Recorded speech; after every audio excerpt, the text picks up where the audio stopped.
Part 2 of how I convinced my heir parents to accept my now husband. Okay, so we're at point number 4. I would be very, very confident in my decision of choosing this person to be my partner.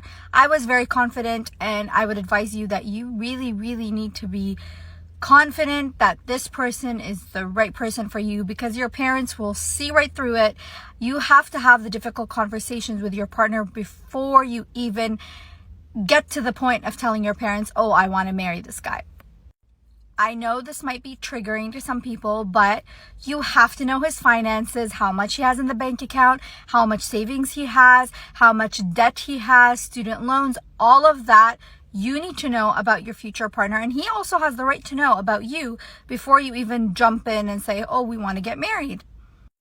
Also, you need to know your living arrangements. Are you going to be moving in with your in-laws? Are you going to be moving out and living separately on your own? All of these things you guys need to discuss beforehand, and before you go to your parents and say, hey, I want to marry that person, because your parents are going to ask you all these difficult questions like, have you talked about this? Have you considered this? Because marriage is not easy. Marriage is no joke. It takes a lot of work.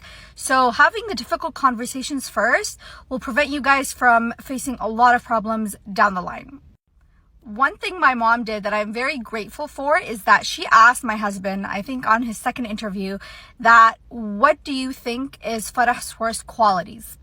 And at that point I was like, we were in the car, I was sitting in the back, and I'm like, oh my God.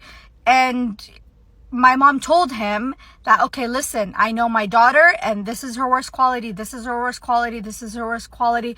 So you need to be able to make sure that you can put up with that, because you're not marrying just the person for a fairy tale happy ending and all the good stuff.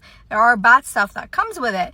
And then my mom asked me, what do you think Maz's bad qualities are, and what are things that he needs to improve on? And honestly, that just put everything into perspective, because truly marriage is not just all good. There are some rough patches that you guys are going to face, and you got to accept that. Accept your partner's flaws, basically.